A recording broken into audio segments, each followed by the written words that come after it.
poderoso Jesús.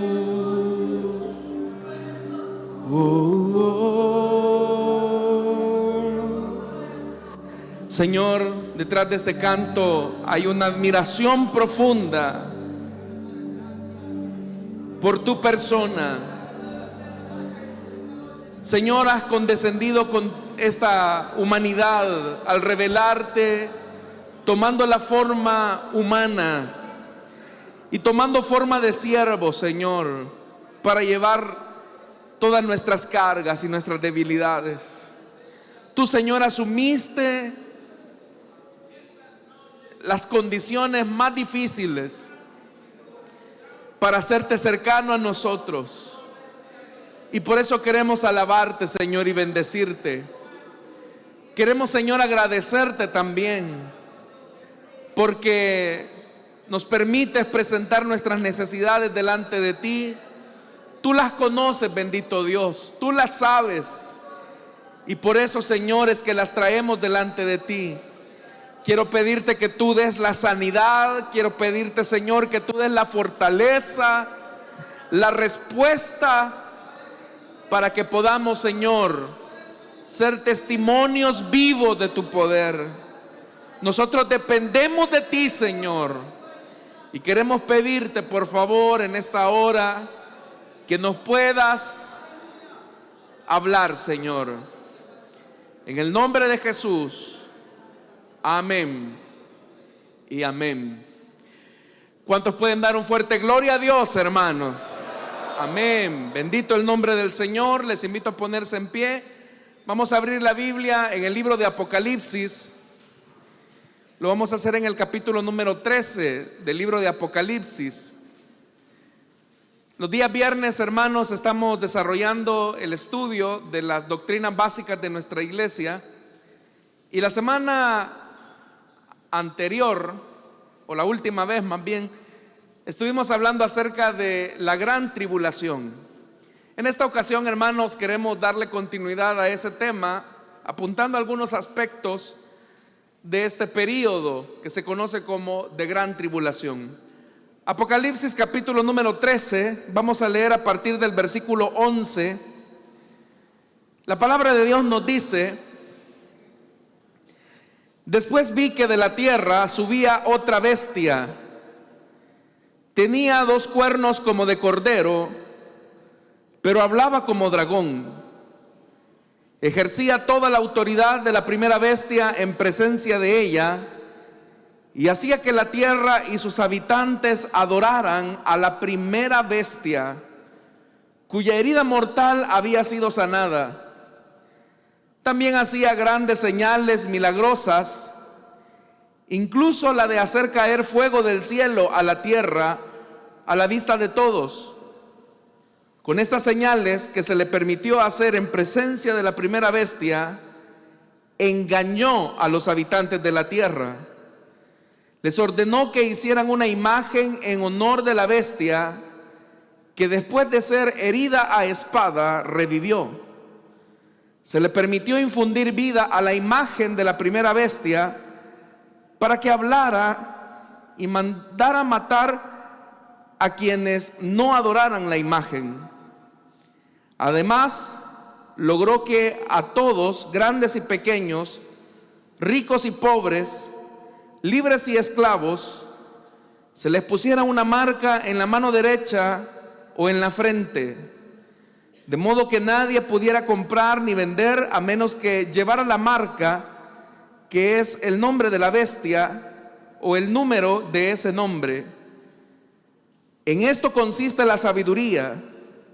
El que tenga entendimiento, calcule el número de la bestia, pues es número de un ser humano, 666.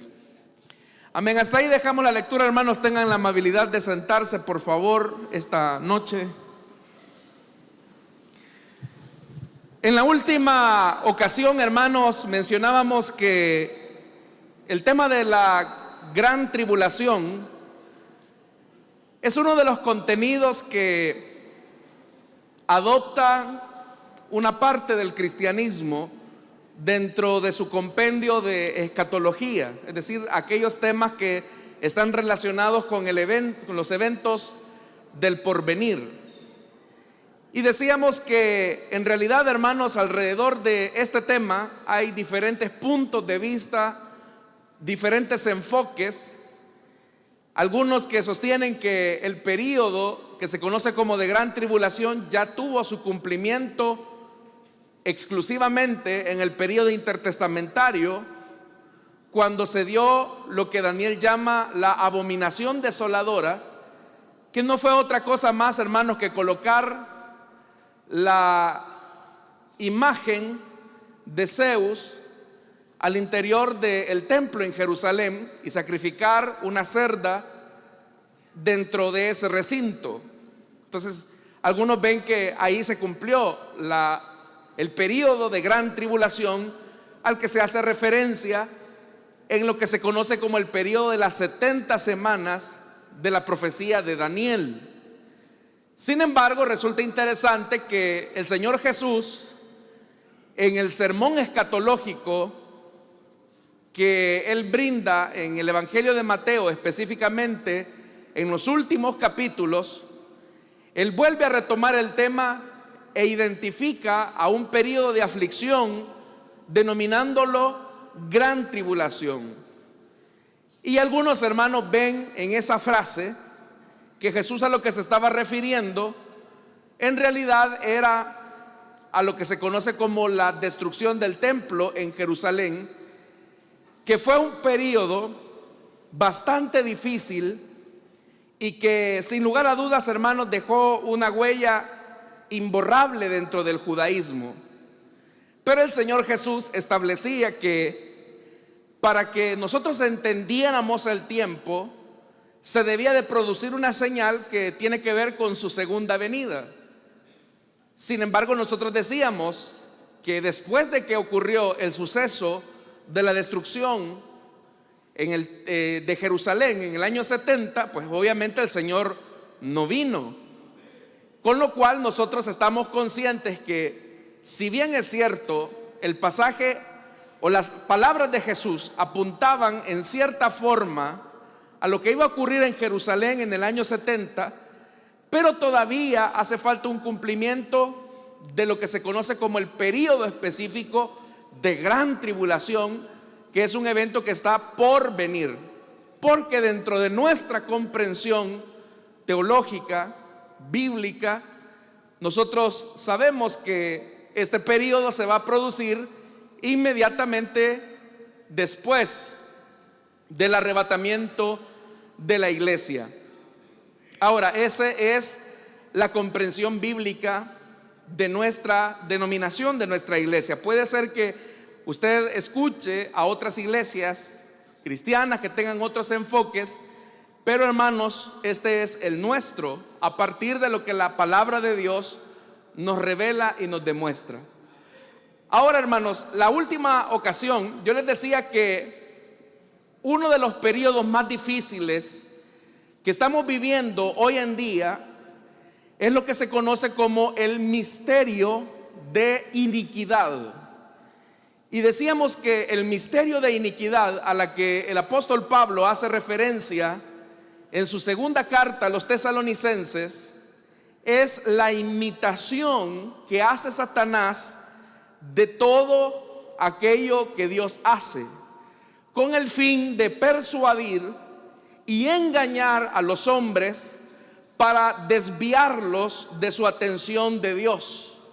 Es decir, toda la imitación que Satanás hace de las cosas de Dios es algo, hermanos, que nosotros vemos hoy en día. Por eso no es de extrañarse que en algunos lugares, por ejemplo, usted va a escuchar que en ciertos centros religiosos se habla en lenguas, se profetiza, hay señales, hay milagros.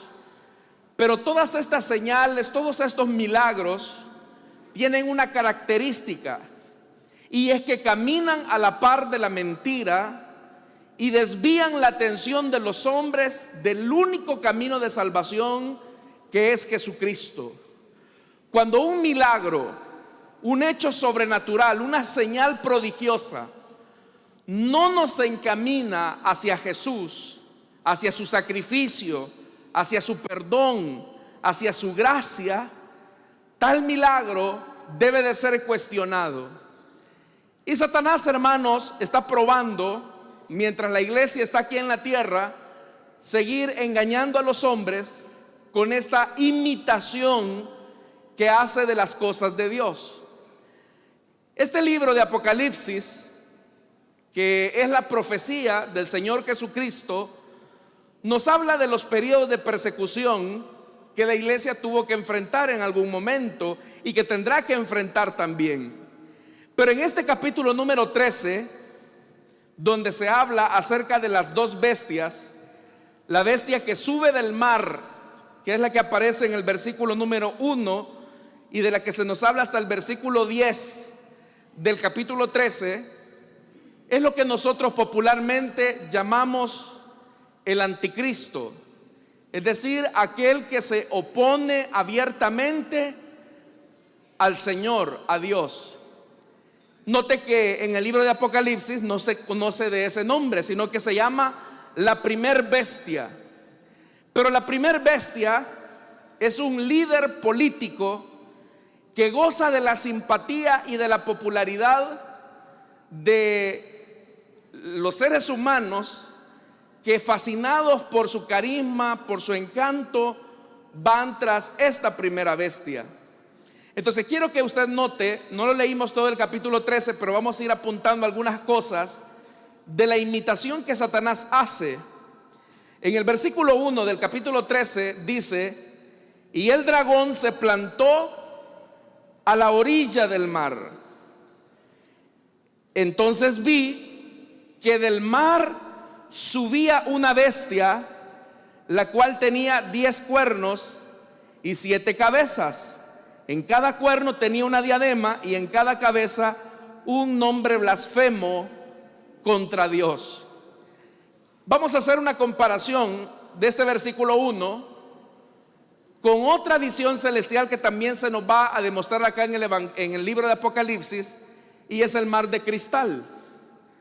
Note que acá se habla que la primer bestia emerge del mar. Y en la visión también que Juan de Patmos tiene del Apocalipsis, por ejemplo, el trono de Dios está sobre un mar de cristal. Pero ¿cuál es la diferencia entre el mar de cristal, sobre el cual se ubica el trono de Dios, y sobre este mar del que se ve que emerge la primer bestia, conocida como nosotros popularmente le llamamos el anticristo? Vamos a comenzar primero con el mar de cristal, sobre el cual está el trono de Dios. En primer lugar, hermanos, al hablar acerca de un mar de cristal, estamos hablando de algo que es transparente, algo que es diáfano, pero que también no tiene movimiento. Porque si es de cristal, eso significa que está fijo, no tiene movimiento, no tiene variación. Y si pudiéramos ver una característica del gobierno de Dios, del poder de Dios, es que Dios es inmutable. ¿Y qué significa eso? Que Dios no cambia y que Dios no está sujeto a la popularidad de la gente, que Dios no está sujeto a los cambios de la historia, que Dios no está sujeto tampoco a las preferencias personales de las personas, sino que Dios es rey, le guste o no le guste a las personas. Él está en su trono y Él gobierna con autoridad. Por eso es que su trono está sobre un mar de cristal. Es un mar que no se mueve, pero también es un mar que es transparente. Es decir, que el gobierno de Dios no tiene dobles intenciones. No es un gobierno que tiene elementos ocultos o que tenga situaciones escondidas que la mayoría no sepa. Nosotros, hermanos, sabemos qué es lo que Dios espera de nosotros. Sabemos qué es lo que nos ha prometido. Es decir, que Dios ha sido transparente en su gobierno. Él no pone a elección su gobierno y su autoridad. Él es Dios y se acabó. Y los hombres deberán de sujetarse, y por eso es que la Biblia dice que ante Él se doblará toda rodilla. Nosotros ya nos doblamos ante Él, ¿verdad, hermanos? Y lo hicimos por voluntad, reconociéndolo a Él Rey y Señor. Pero llegará un momento en que aquellos que rechazaron su autoridad también van a tener que doblar sus rodillas, reconociendo que solamente hay un Señor y un Rey supremo. Entonces, por eso es importante hacer esa aclaración. Pero vea lo que dice este versículo 1 del capítulo 13. Dice que la bestia que surge del mar, y aquí no se habla de que es de cristal, simplemente que se habla que emergió del mar. Y una de las características del mar es que el mar nunca está quieto. El mar está en continuo movimiento, en una agitación. Y tal vez usted habrá escuchado alguna frase que dicen las personas cuando tal vez usted va al mar y le dice: mira, tené cuidado porque el mar es traicionero. No sé si ha escuchado usted esa frase, ¿verdad?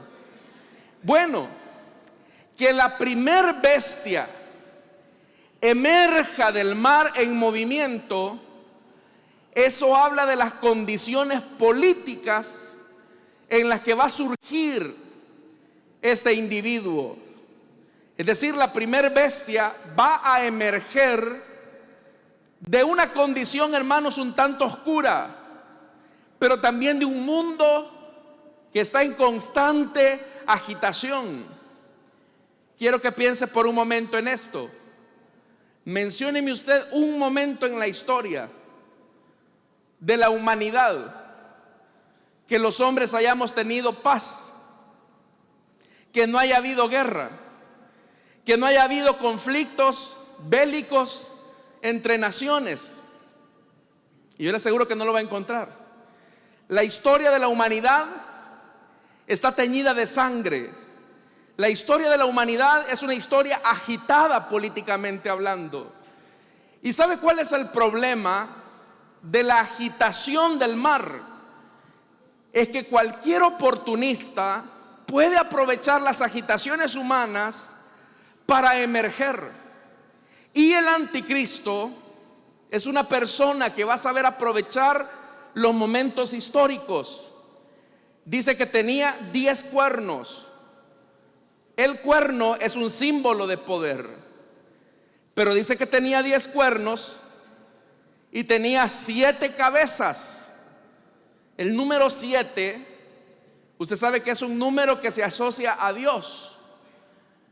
Significa que esta bestia tiene apariencia de piedad, pero a pesar de que tiene apariencia de piedad, dice el verso 1, en cada cuerno tenía una diadema. Las diademas solamente eran utilizadas por los reyes. Y en cada cabeza un nombre blasfemo contra Dios. Solo en este versículo 1 se nos mencionan algunas cosas de las que podemos aprender. En primer lugar, el anticristo va a surgir de una agitación humana en la historia. No sabemos cuál específicamente. Han habido momentos en la historia humana donde, por ejemplo, hemos estado a punto de entrar en una guerra nuclear.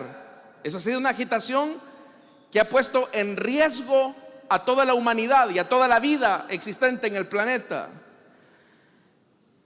Y si no ha sido, hermanos y hermanas, un desastre total, toda esta carrera, porque las potencias se reinventan nuclearmente, ha sido porque Dios les ha frenado todos sus intentos. Pero lo cierto es que una persona, un líder político carismático, es capaz de aprovechar la agitación política, la agitación histórica, para emerger como un caudillo.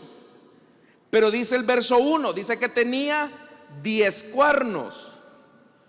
Eso es interesante, porque el cuerno habla de autoridad, y si tiene 10, eso habla, hermanos, de que esta persona tiene la capacidad de concentrar todo el poder bajo su mano. Es decir, es una persona que aprovecha el momento histórico y se toma todo el poder que existe en ese momento. Estamos hablando aquí de los gobiernos del mundo. Estamos hablando acá, hermanos, de la autoridad del mundo. Pero dice que era una bestia de 7 cabezas. Ya le dije, el número 7 es como una referencia o una imitación a las cosas de Dios. Pero a pesar de que quiere imitar las cosas de Dios, dice que en cada cabeza tiene un nombre blasfemo contra Dios. Es decir, que su propósito de agenciarse todo el poder, de aprovechar la agitación histórica, es blasfemar contra Dios. Y aquí hay una descripción, dice: la bestia parecía un leopardo, pero tenía patas como de oso, fauces como de león. El dragón, que es Satanás, le confirió a la bestia su poder, su trono y gran autoridad. Vea cómo Satanás está imitando a Dios, porque el Nuevo Testamento nos dice claramente, especialmente los escritos de Pablo, nos enseñan, hermanos y hermanas, que el Padre le ha dado toda autoridad. ¿A quién? Al Hijo, correcto, a Jesús. Pero ¿qué está haciendo Satanás? Satanás le está dando toda su autoridad, le está dando su trono a esta primer bestia.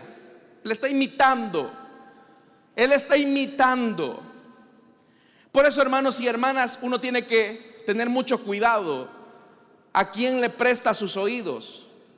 Uno tiene que tener mucho cuidado, porque hay muchos líderes religiosos que usted los ve que leen la Biblia, que usted los ve, hermanos, con una apariencia de piedad, pero sus enseñanzas y su invitación a practicar la espiritualidad es contraria a Dios. Hace poco escuchaba, y con mucho pavor, de un hombre que decía algo así como esto: si tú eres un hijo de Dios, tú eres representante de Dios acá en la tierra, representa los intereses del reino. Y hasta ahí eso es cierto. Nosotros, hermanos y hermanas, debemos de representar a Dios dignamente con nuestro testimonio. Debemos de ser reflejo del carácter bondadoso de Dios. Hasta ahí estamos bien. Pero luego, sutilmente, este líder muy famoso metía entre sus palabras su mentira, su ponzoña, y decía: si tú eres entonces el digno representante de Dios, no tienes por qué pedirle permiso a Dios para hacerte grande. Es más, ya no le pidas permiso a Dios. Dios te tiene que pedir permiso a ti. Imagínese. Hasta la primera parte. Pero es que ese es el punto. El diablo, cuando va a meter su veneno, lo mete, hermanos, con una sutileza que aquellos que no son guiados por el Espíritu muerden el anzuelo y comienzan a tragar todo tipo de mentiras. Por eso, hermanos y hermanas, hace algunos años atrás en la radio había un eslogan que a algunas personas les causaba un poquito de incomodidad, y era: Radio Restauración, la radio que no confunde. Ese era el eslogan hace varios años, hace muchos años atrás. Pero era por eso, porque hay muchas personas que usted las ve, hermanos, que leen la Biblia, que usted las ve que cantan los mismos coros, pero su enseñanza es opuesta a las verdades que el Espíritu Santo ha revelado en la Escritura. Y este hombre, vea lo que dice, verso 3: una de las cabezas de la bestia parecía haber sufrido una herida mortal, pero esa herida había sido sanada. Pero vea lo que dice el verso 3. El mundo entero, fascinado, iba tras la bestia. El mundo entero. ¿Cómo es que una sola persona es capaz de articular todo el mundo detrás de su liderazgo político? Aquí dice el verso 4 algo. Y adoraba al dragón, porque había dado su autoridad a la bestia. También adoraban a la bestia y decían: ¿quién como la bestia? ¿Quién puede combatirla? Esto es interesante, porque si usted ha leído el capítulo 12 de Apocalipsis, ahí se menciona una de las batallas espirituales que hubo entre Miguel, el arcángel Miguel, y el dragón. Pero ¿sabe cuál es lo interesante del nombre Miguel? El nombre Miguel, para los que se llaman Miguel, no sé si hay algún hermano que se llame Miguel acá, pero para los que se llaman Miguel, el nombre Miguel lo que significa es ¿quién como el Señor? Eso es lo que significa el nombre Miguel. ¿Quién como el Señor? Pero ¿qué es lo que estamos viendo acá? Que la gente fascinada en su idolatría, la gente alucinada detrás de este líder mundial, comienzan a decir: ¿qué va? ¿Quién como el Señor? No. ¿Quién como la bestia? ¿Quién como este que nos ha traído tranquilidad y paz en medio de nuestro mar agitado? Hermanos, el único que nos puede dar tranquilidad y paz absoluta es el Señor. Por eso es que nuestra expectativa y nuestra esperanza no tiene que estar anclada en ningún hombre, en ningún ser humano, en ningún gobierno. Nosotros ya tenemos a nuestro sumo pontífice y nuestro sumo rey, Rey de Reyes, Jesucristo, el Hijo de Dios. Amén, hermanos. Entonces, para nosotros, hermanos, la pregunta es hacia el mundo: ¿quién como nuestro Dios? ¿Cuántos podríamos decir eso, hermanos? ¿Quién como nuestro Dios? ¿Quién como nuestro Dios? No hay nadie que se le iguale. Pero cuando una persona rechaza la verdad de Dios, comienza a abrigar la pregunta de ¿quién como la bestia? Ahora vea, como es típico de un líder político, verso 5, vea lo que dice: a la bestia se le permitió hablar con arrogancia,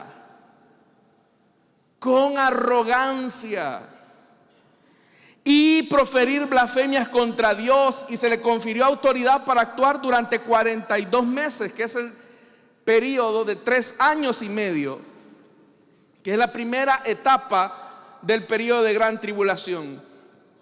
Entonces la primer bestia aprovecha las circunstancias, recoge todo el poder político detrás de él, cuestiona la fe.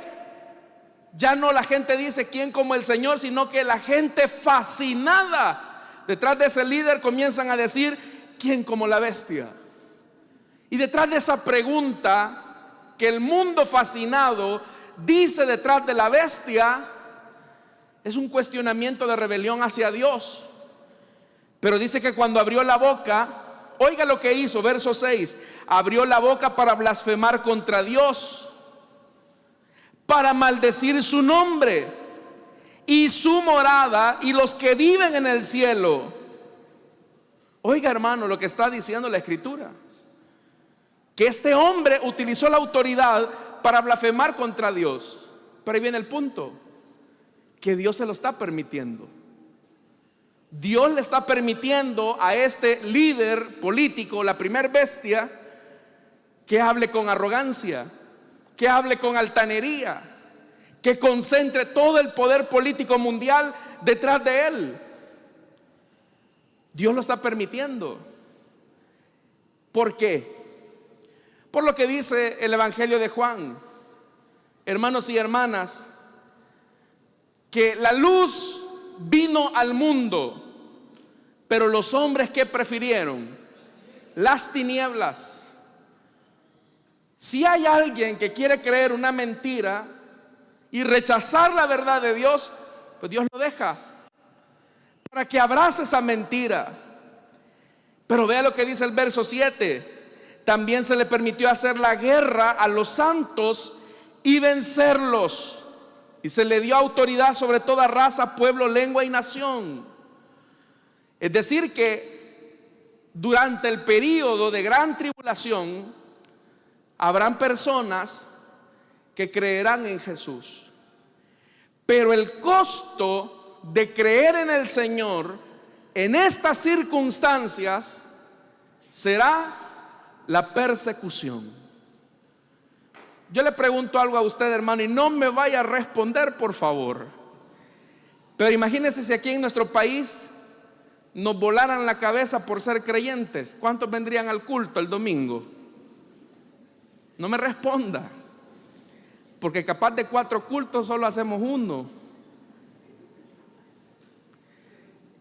Uno fácilmente puede decir, no, yo entrego mi vida por Jesús. Pero es que a la hora de los balazos es cuando se demuestra de verdad quién es quién, hermano. Pero dice que los santos fueron vencidos por la bestia. Es decir, los persiguió. Porque la bestia no tolera a nadie que ame al Señor. Y dice más, verso 8, a la bestia la adorarán todos los habitantes de la tierra, aquellos cuyos nombres no han sido escritos en el libro de la vida, el libro del Cordero, que fue sacrificado desde la creación del mundo. Entonces vea lo que Juan está diciendo. ¿Quiénes van a creer a la mentira de la bestia? Los que no están inscritos en el libro de la vida. Para que tengamos una idea de esto, la gente, hermanos, al leer estos pasajes suele ser muy literalista con las imágenes y los símbolos que aparecen acá en el libro de Apocalipsis. Y la gente se imagina un ángel con un gran libro, ¿verdad? Donde se buscan los nombres. Pero no, hermanos, en las ciudades había lo que se conoce como el libro de la vida.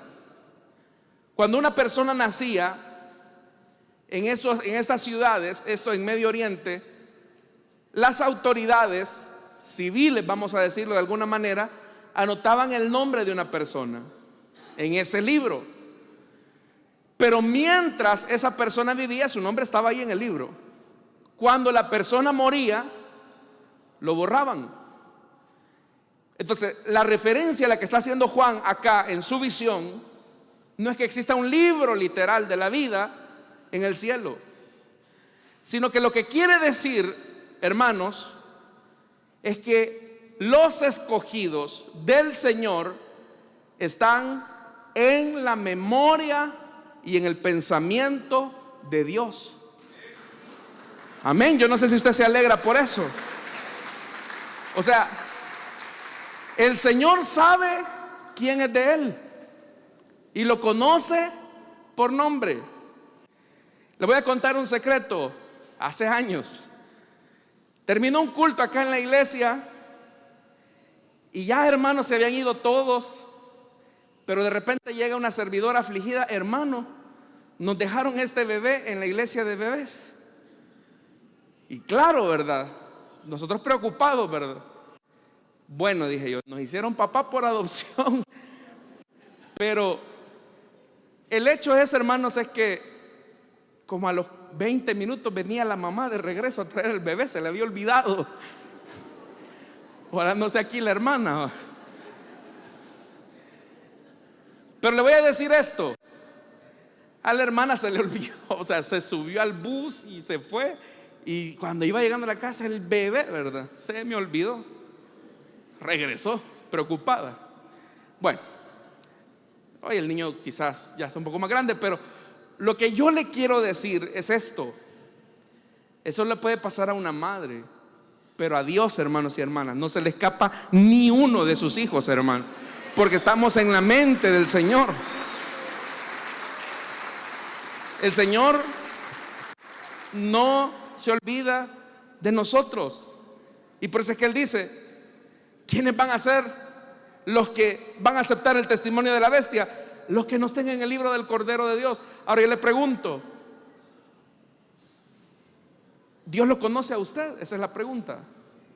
¿Lo conoce por nombre? Espero que sí. Ok, este es el líder político. Pero ahora quiero hacer mención de la segunda bestia. Vea lo que dice el verso 11. Después vi que de la tierra, subía otra bestia. Esta, dice, tenía 2 cuernos. Y vuelve la imitación, como de cordero. Pero dice que hablaba como dragón. Nuevamente el tema de la mentira, el tema del engaño, el tema de la apariencia. Satanás es astuto para engañar a los hombres sobre la base de las apariencias. Si algo tenemos que tener seguros nosotros, es que Dios no necesita testimonio de nadie, como dice el Evangelio de Juan, porque Él nos conoce a todos. Pero lo engañoso y lo peligroso de este tiempo, que es un tiempo peligroso, es donde existen muchas personas con apariencia de piedad, pero se han infiltrado en las iglesias para engañar al pueblo de Dios.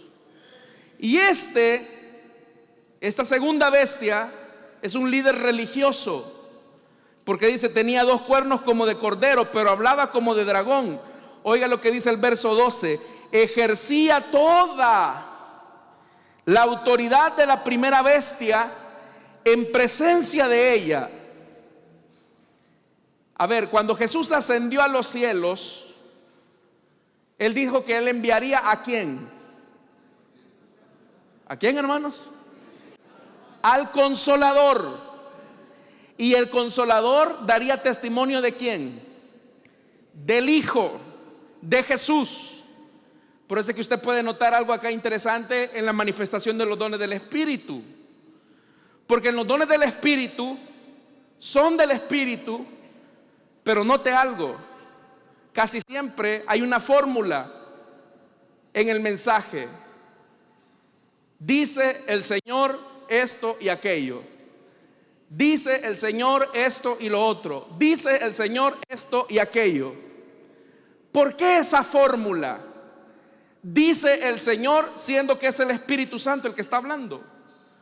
Porque al Espíritu Santo no le interesa dar testimonio de sí mismo, sino que le interesa dar testimonio acerca de ¿quién? De Jesús. Y por eso es que Jesús en el Evangelio de Juan dice: el Consolador les recordará todo lo que yo les he dicho. Y eso es lo que hace el Espíritu Santo. Ahora, ¿qué hace este líder religioso? Comienza a dar testimonio, pero del anticristo.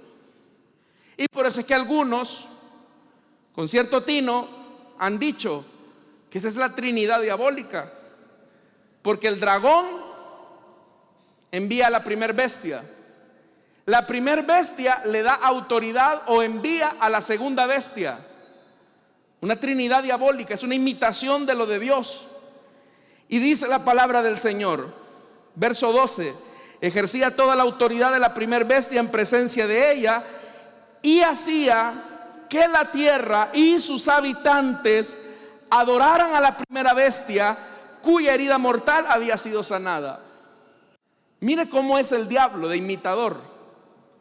Porque el Espíritu Santo lo que provoca en el corazón de la iglesia es adoración al Hijo. El Espíritu Santo se alegra, se deleita cuando la iglesia adora a Jesucristo. Se deleita. Pero esta bestia, esta segunda bestia, el falso profeta, se deleita en que los moradores de la tierra, engañados y fascinados, adoren al anticristo. Es una imitación, pero que se opone al Dios de la verdad. Entonces vea lo que dice el verso 13, y aquí es donde es fácil distinguir cuál es la identidad de esta segunda bestia, que va a aparecer en el período de gran tribulación. También hacía grandes señales milagrosas.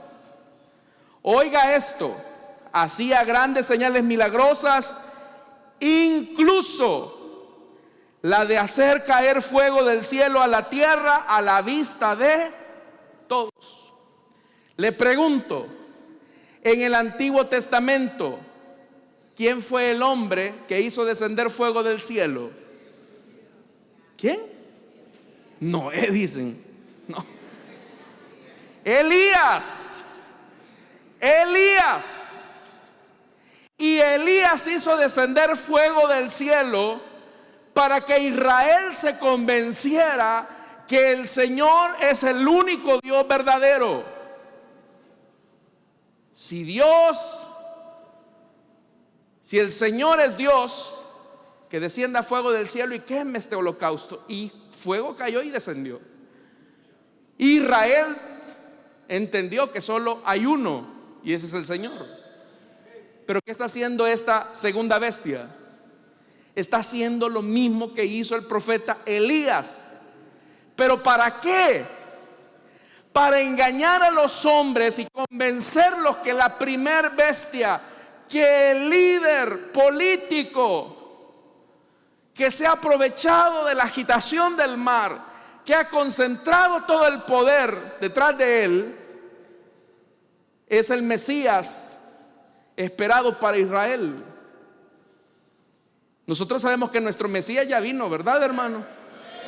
¿O está esperando usted a otro? Porque el que está esperando es a este, si lo estuviera esperando. Pero no, nosotros sabemos que nuestro Mesías ya vino, tomó forma humana, fue a la cruz, pero resucitó al tercer día y ahora está sentado a la diestra de la majestad del Padre.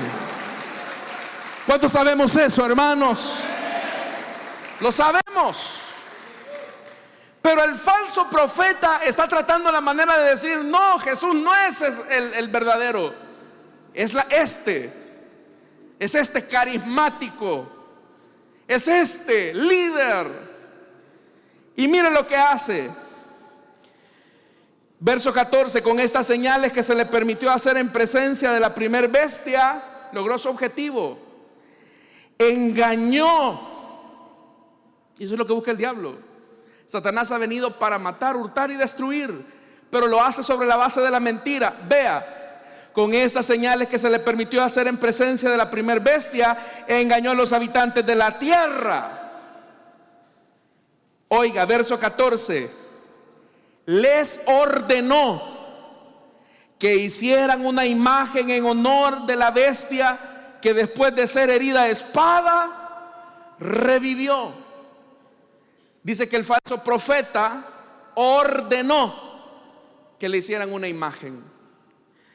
En el Antiguo Testamento, cuando los emperadores levantaban una imagen,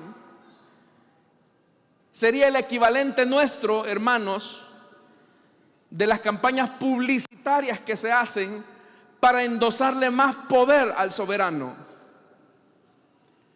Ahora, usted dirá: hermano, entonces literalmente la primer bestia y la segunda bestia, entonces van a levantar una imagen real, una estatua real, que, como dice más adelante, se les permitió infundir vida a la imagen de la primera bestia para que hablara y mandara matar a quienes no adoraran a la imagen. Pues obviamente que si lo leemos así literal, pues no tiene mucho sentido que una imagen de oro o de cualquier material de fundición sea levantada y adorada y que hable. El sentido del pasaje, más bien, si lo ubicáramos en nuestro contexto actual, es toda la campaña publicitaria que la segunda bestia le hace a favor de la primera. Pero en esta campaña publicitaria, donde lo que se vende es la imagen del anticristo, lo que él dice es esto: para que manden a matar a quienes no adoren la imagen. Oiga lo que está diciendo el verso 15: para que manden a matar a todo aquel que no se sujete a nuestro Mesías. Y eso, hermanos y hermanas, tenemos que tener mucho cuidado nosotros.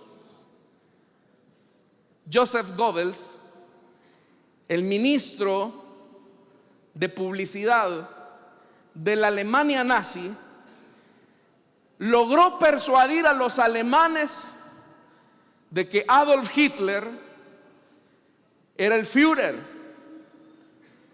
que es, hermanos, un término alemán que lo que significa es el gran líder. Y fíjese que antes del ascenso de Hitler a lo que llegaría a ser el Tercer Reich, ese título de Führer solamente se le aplicaba a Jesús. Es decir, se hablaba de el gran líder o el gran ejemplo en Jesús. Pero viene Hitler y toma esos títulos para sí mismo. Y Joseph Goebbels se dio a la tarea de venderle la imagen a los alemanes que con Hitler la nación alemana se podría levantar. Adolf Hitler es un prototipo en miniatura de lo que va a ser este líder mundial. Si ese tipo, hermanos, fue responsable de más de 70 millones de muertes a raíz de la Segunda Guerra Mundial, ¿qué no será que todavía está por venir? Entonces uno tiene que tener mucho cuidado con lo que se ve. No hay que dejarnos engañar, hermanos. Por eso dice el verso 16: además logró que a todos, grandes y pequeños, ricos y pobres, libres y esclavos, se les pusiera una marca en la mano derecha o en la frente. Esto de la marca, hermanos, también no hay que pensar que es un sello literal. Hay gente que piensa que la marca de la bestia es un chip. Hace algunos años la gente creía que la marca de la bestia era el código de barras, que la marca de la bestia es un sello literal. Pero no, hermanos y hermanas. Cuando se sellaba algo era para autenticar el testimonio, normalmente legal, de una persona en relación a un hecho. Por ejemplo, cuando se da una compra-venta y el notario coloca su sello, se está testificando que se ha ejecutado tal acción. Entonces, cuando acá se habla de sello, no es un sello literal, sino que son valores, y los valores no se ven. Por ejemplo, la Biblia dice que nosotros hemos sido sellados ¿con qué? Con el Espíritu de Dios. Y es más, la Biblia aquí habla del sello de los escogidos, que es lo que la gente casi no le presta atención en el libro de Apocalipsis. Pero ¿cuántos tenemos el Espíritu Santo? Bueno, usted está sellado con el Espíritu. Y ese sello lo que indica es que usted es propiedad de Jesucristo, porque Él murió por usted. Entonces nadie lo puede tocar, porque tiene ese sello. Pero la bestia está validando a aquellos que han abrazado la mentira, a aquellos que van detrás de los valores de la primer bestia. Y ahí es donde hay que tener mucho cuidado, porque hay personas que sin darse cuenta ya fueron sellados por esta bestia con su forma de vida, con sus valores. Hermanos, Jesús dijo algo importante, que no pueden brotar dos aguas de una misma fuente. No puede ser. No puede dar el árbol malo dar frutos buenos y el árbol bueno dar frutos malos. Cada cosa en su naturaleza. El que es hijo de Dios da testimonio de que Jesús ha perdonado sus pecados, lo ha limpiado, lo ha lavado, lo ha justificado, porque sus obras dan testimonio de eso. Y la forma en que damos ese testimonio no es por nuestra propia fuerza de voluntad, es porque el Espíritu Santo que nos da vida nos hace actuar de esa manera. Yo espero, hermanos, que se nos note el sello, pero de propiedad de Jesús, ¿verdad? Y dice, verso 18: en esto consiste la sabiduría. El que tenga entendimiento calcule el número de la bestia, pues es número de un ser humano, que por más que la primer bestia intente imitar a Dios, sigue siendo hombre. Por eso es que el número es 666, porque el número 6 es número de hombres. Y por más intentos y esfuerzos que el anticristo, que el dragón, que el falso profeta traten la manera de hacer por intentar igualarse a Dios, jamás lo lograrán. No hay nadie que se iguale a nuestro Dios. Y por eso hice la mención hace poco de lo que significa el nombre Miguel. ¿Qué dijimos que significa el nombre Miguel? ¿Quién como el Señor? Y a esa pregunta, hermanos, ¿quién como el Señor? Nosotros podemos decir, no hay nadie. Solo uno es el Señor, el creador de todas las cosas. Solo uno es el camino, y ese es Jesucristo, el Hijo de Dios. ¿Hemos abrazado esa verdad? Si hemos abrazado esa verdad, téngalo por seguro que estamos en la memoria de Dios. Pero si no, pues el que no ama la verdad, amará la mentira. Y el periodo de gran tribulación es un periodo de mucho engaño, de mucha publicidad a favor de la primer bestia. Pero nosotros ya tenemos, hermanos, el mejor testimonio, que es el que el Espíritu Santo nos da a nosotros, de que somos pecadores, de que no hay justo ni a uno, pero que tenemos una buena noticia, y es que Jesucristo vino a morir por los pecadores. Ese es el testimonio del Espíritu. Amén, hermanos. Vamos a orar, vamos a cerrar nuestros ojos. Teniendo nuestros ojos cerrados y nuestro rostro inclinado, no quiero dejar pasar la oportunidad sin invitar a las personas que todavía no han conocido de Jesús, para que en el lugar donde están puedan ponerse en pie. Si usted quiere recibir a Cristo en su corazón, le invito para que se ponga de pie, y ahí en el lugar donde está habrá un hermano, una hermana que va a orar por usted. Si usted quiere reconocer a Jesús como su Señor y su Salvador, si usted quiere abrazar la verdad del Evangelio, reconociendo que es pecador, pero que Jesús murió por usted, póngase en pie o levante su mano. Y aprovecho para hacer extensiva esta invitación para aquellos amigos que nos escuchan a través de la radio, a través de las redes, para que ahí en el lugar donde usted está se pueda unir a esta oración. Igual si hay hermanos que se han alejado del Señor, este es el tiempo para volver a Él y reconciliarnos con Él. Venid y estemos a cuentas, dice el Señor. Este es el momento. Entonces le invito para que en el lugar donde está pueda ponerse en pie o levante su mano. Si usted quiere entregarle su vida a Cristo, quiere reconciliarse, póngase en pie. Vamos a orar por usted. ¿Habrá alguien? ¿Habrá alguien que quiera entregarle su vida a Jesús? No se trata de un cambio de religión, se trata de abrazar la verdad del Evangelio, que Jesús murió por nosotros en la cruz, derramó su sangre, y ahora nosotros hemos venido a ser hechos hijos de Dios. ¿Habrá alguien? Si no lo hay, vamos a orar, hermanos, pero que Dios nos ayude a estar firmes en la verdad. Cuide sus oídos, cuide sus oídos, cuide su corazón de los engaños. No se deje fascinar usted por milagros, sino que ponga su mirada en Jesús. Padre que estás en los cielos, gracias te damos, Señor, por tu palabra. Gracias porque tu Espíritu Santo sigue redarguyendo de pecado y nos da testimonio acerca de Jesús. Señor, te pedimos por favor que nos ayudes a serte fieles a ti hasta el final, que sin importar la oposición que existe en el mundo, podamos poner nuestra mirada solamente en ti. Bendice también, Señor, nuestros diezmos y nuestras ofrendas. No te las damos, Señor, por compromiso, sino, Señor, por gratitud, reconociendo que solo tú eres el Señor. Bendice nuestras aportaciones en Cristo Jesús. Amén y amén. ¿Cuántos pueden dar un fuerte gloria a Dios, hermanos? Amén. Pueden pasar, hermanos,